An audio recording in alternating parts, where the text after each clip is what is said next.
This is Nacho from the King Christian channel, reporting from the Real News Network. This is my second day in LaSalle, Qatar, and it's really hot in this country, man. Right behind me, you have the beautiful Century Premier Hotel. This is where the Canadian national team stayed and practiced in their very short time here before being disqualified. And so today, I want to give you my 5 reasons why the Canadian team performed so badly. The first reason is because they were too overconfident and proud and cocky coming into the games. They should have read the Holy Book where it says, "Pride goeth before a fall." After their first game with Belgium, they thought they were all that. They were saying like, "Yes, we can. We belong here." They sounded like Obama or something, man. You know, the time, like back in 1912 when the Titanic sank, they should have learned a lesson from that, man. But I don't think any of those guys even saw the movie Titanic. You know, they thought the Titanic was all that, and it belonged in the Atlantic Ocean, it was going to break all these records, but the iceberg sank it, and it sank to the bottom of the ocean, just like the Canadian team. They sank to the bottom of the list. My second reason is because of disrespect. Their coach, Mr. John Herdsman, on national television, on the biggest platform, said, "We're going to F those Croatians because we have a fantastic team." That sounds like Donald Trump or something, man. Can you believe that? He told the whole nation of Croatia that he's gonna F them? He disrespected the team and the coach. He disrespected everybody, okay? All the way to India, man. He should have said, "We're gonna finish you, not F your team." They even put him on the front page of the Croatian newspaper with a maple leaf over his mouth. He jinxed the whole team by doing that, man. And then to make things worse, he didn't shake the hand of the Croatian player when they kicked their ass 4-1. That's a tradition in FIFA. You go over and shake the coach's hand and the player's hand and say, "Good game, good game, good game." He didn't even do that, man. What are all the little ones back in Canada gonna think? This guy's a bad influence or something, man. They're gonna say, "You're crazy. I'm not listening to you. You only believe in disrespect and swearing and stuff." Come on, man. See, even Joe Biden agrees with that. Okay, so now, my third reason why the Canadian team did so badly, because they had a stinky performance, okay? Their superstar, Mr. Alfonso Davis, with his fancy name and fancy haircut and fancy moves, he missed the penalty shot. He didn't get it in, man. And then in game 3, they didn't even score with their feet. It was a ricochet shot. As far as I know, it's called football. That means you hit it with your foot in the net. They didn't attack. They didn't shoot on the net. Nothing like that. I think game 1, they didn't have one shot on the Belgian goalkeeper. So how can you expect to win a game hitting it with your head? It's not called head ball, ricochet ball. It's football, man. So that's the second reason. It was a really stinky performance from their superstar and all the other players too, man. All right. Reason number 4 why the Canadian team was so sucky and stinky is because they had the wrong color uniform. Did you see that in the second game? Their uniform was all black with no color variation or contrast. I didn't see no red and white stripes. They could at least have some green or yellow with a maple leaf stripes, or maybe some gray stripes for the Canada geese, or blue stripes and polka dots for the blue jay. How about some brown stripes for the bear, or the moose, or the deer we have in Canada? Nothing. There's no team.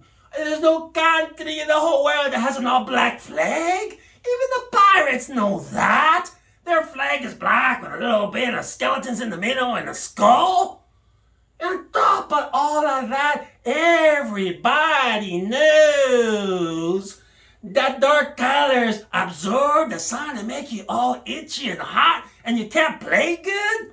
That's why hot countries like this, we wear light clothing like white and beige, not black. They didn't look like football players out there dressed all in black. They look like 11 ninjas or something, or 11 Halloween cats. It's crazy, man. And you know, who is this John Herdsman anyways? All I know about the guy is that he coached girly teams all his life. He's not even Canadian or nothing. He's from England. He talks in that accent. We're gonna answer your team. Sounds like Donald Trump or something. Come on, man. See, Joe Biden's back again. You know what? He has that funny haircut. Like a muskrat. A woodchuck, all shaved at the bottom and poofy on top like a big bird. It's a big distraction, man. And then, when everybody heard about him, all the Pee-wee coaches and house league coaches in Canada said, "You gotta be kidding me. Everything you said about Herdsman is what we are every day." So you see, everybody can be John Herdsman. There's no new talent. There's no special gifts. Okay, so let's get to the last and final point. And that is they had the wrong focus and the wrong energy. That's point number 5. They're all focusing on all the glory and all the fame. You know, Mr. Herdsman thinks, I don't know. He told me this. He thinks I don't know a whole buttload about football and stuff. But I do. Okay? I know that if you don't focus on the game, and you disrespect people, and you do all these publicity stunts, you're gonna lose, okay, my friend? All that theatrical stuff on the sidelines, putting his head on his hands, and stretching like this, stretching like that, and going down like that. You know what? I feel like saying to him, Mr. Herdsman, beneath all your fancy Gucci clothes, and all your fancy Adidas tracksuits, we find a very little man. And you know, beneath that very little man, we find an even more little, very, very tiny nucleus.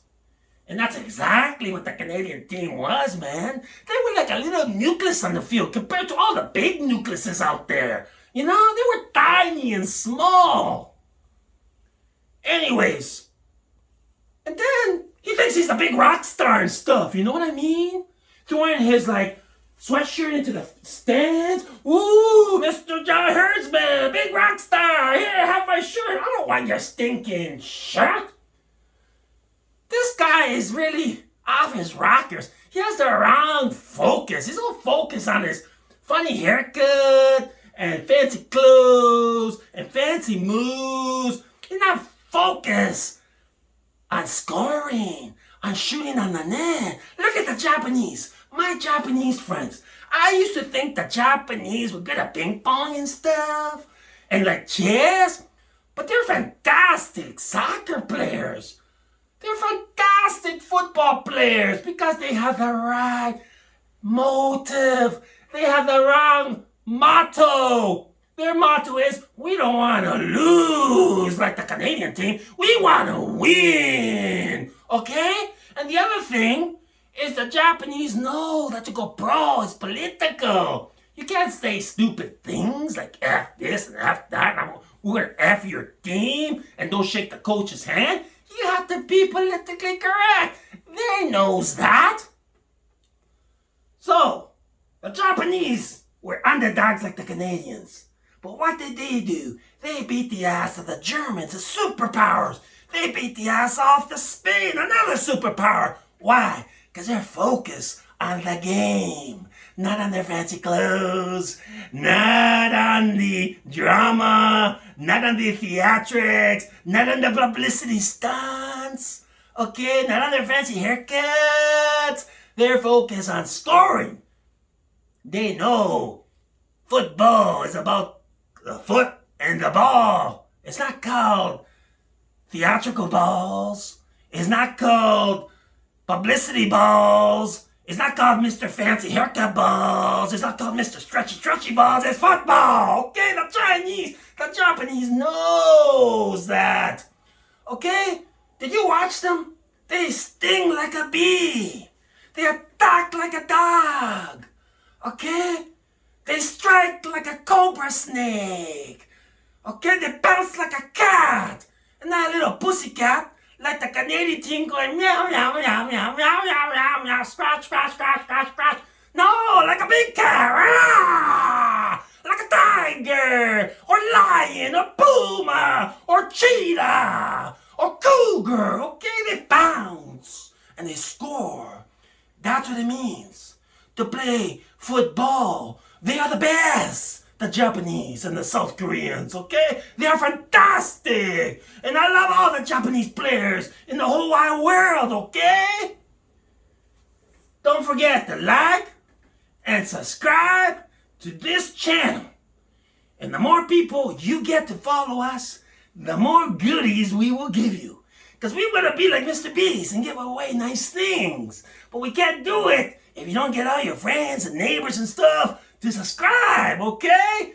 So do it now. Like and subscribe and catch us for part 3. Because the Portuguese national team, they heard that Nacho is in Qatar.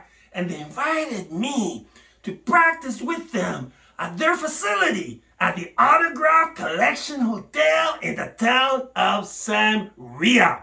So next time in part 3, we will be in the town of Samria at the Autograph Collection Hotel with the Portuguese national team. And yes, you heard it here first. Nacho is going to go one-on-one with the world's best soccer player, Mr. Cristiano Ronaldo. And you know what? I will win and stop his blasting shots because my Heavenly Father will be with me in the ring and He will give me powers and strength to beat Mr. Ronaldo. So all the little ones back in Mexico City and Canada can see a little guy like me can go up against a big guy like Ronaldo, like David and Goliath in the Bible. But we want to come with humility and be unassuming like the Japanese and bow and put our hands together. We don't want to be cocky and proud like the Canadian team because they sank like that Titanic to the bottom of the sea. So, chawa, see me? That's Japanese for thank you. Thank you very much. We'll see you next time. Don't forget, like, subscribe, and part 3, we hope is going to be the best YouTube channel in history. Nacho, one-on-one with Mr. Cristiano Ronaldo. See you then.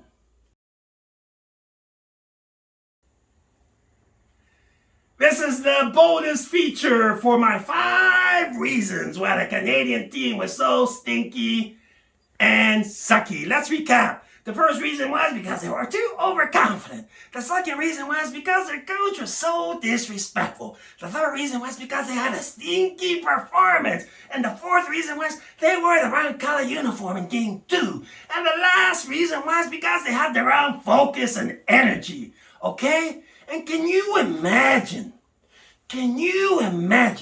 if Mr. John Herdsman, the English guy, he's not Canadian or anything, with a funny haircut, funny accent, if he had told one of the Muslim teams, we're gonna F you, what do you think would have happened to him?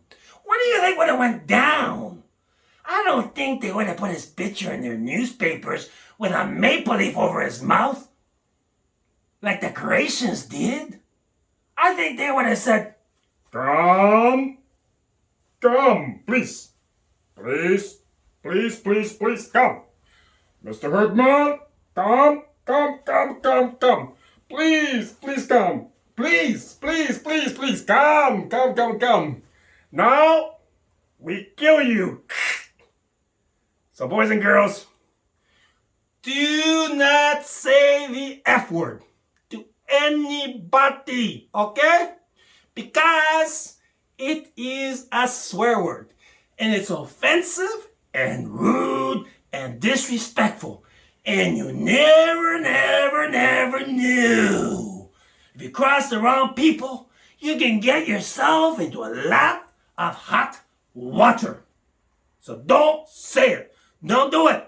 I know it's fun sometimes to swear and bully people and give a little punch to the stomach and make fun of people, but you cannot do it, okay? Because it says in the Bible, you shall not take the name of the Lord in vain, and you shall not curse your neighbors, okay? So don't forget, like and subscribe to this video. We want to give you lots of goodies, but the only way we can do that is if you tell all your friends and neighbors about the King Christian channel, so we can grow the channel to get lots of goodies back to our fans, okay? Join us next time on part 3, which we hope will be the best YouTube video in history.